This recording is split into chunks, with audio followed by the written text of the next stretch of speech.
Mercredi 2 novembre, donc la réunion du comité exécutif fédéral avec à l'ordre du jour plusieurs points. En premier lieu, nous avons, comme à l'habitude, traité de l'adoption des PV, notamment le PV de la dernière réunion du comité exécutif, ainsi que le PV de la réunion du comité d'urgence du 14 septembre 2016. Donc ces PV ont été adoptés après amendement. Nous avons eu aussi à traiter, comme à l'habitude, les courriers et les informations. Donc c'est ainsi que le secrétaire général a eu à rendre compte de toutes les correspondances en arrivée ou en départ reçues. Il a notamment aussi évoqué l'avancée du dossier de l'hôtel fédéral pour dire que le dossier a été bouclé au plan technique pour être envoyé, donc, en ce qui concerne sa première phase, à la FIFA, en vue éventuellement de la validation par la FIFA et de la signature du protocole entre la FIFA et la fédération, mais aussi avec le consultant qui est l'architecte et l'entrepreneur.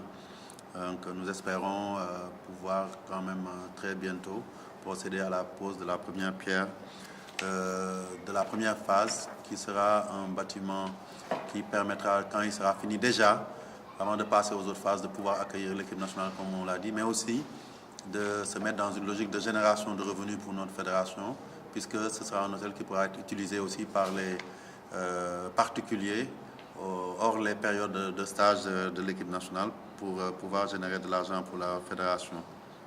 Donc nous sommes revenus aussi sur la dernière assemblée générale de la Ligue de football professionnel pour examiner toutes les questions.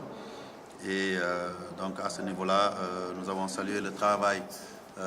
Après avoir félicité le président CRSEC et son équipe nouvellement réélue, nous avons salué le travail de la commission électorale qui a été félicitée. Et dans ce cadre-là aussi, il faut savoir que le comité exécutif a pris une décision importante portant sur la modification du code électoral qui sera soumise à la prochaine Assemblée générale aussi pour ratification. Parce qu'on le sait, les membres du comité électoral sont élus pour 4 années, d'après les anciens textes, non renouvelables.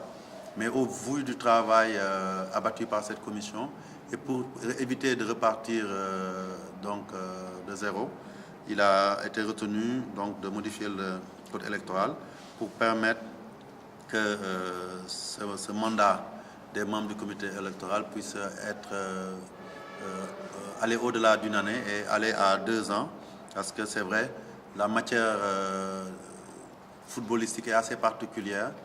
Aller rechercher d'autres personnes en dehors du giron du football pour les former à nouveau, alors que cette équipe a fait du bon travail en toute partialité, a crédibilisé les dernières élections qui sont déroulées ici dans le football sénégalais, nous paraissait quand même dommage. Donc c'est comme ça que nous avons décidé donc de proposer la modification du code électoral en ces dispositions qui prévoient une durée de mandat de 4 ans non renouvelable. Donc ça aussi c'est une décision importante. Il a été retenu aussi qu'il y avait des efforts parce qu'effectivement en interne pour mieux maîtriser la communication fédérale, parce qu'effectivement il a été constaté des manquements dans le relais des informations entre les élus et l'administration fédérale. Donc ça aussi je pense que ça a été bien pris en compte. Et donc nous avons décidé de prendre les dispositions avec le secrétaire général pour remédier à ces aspects-là.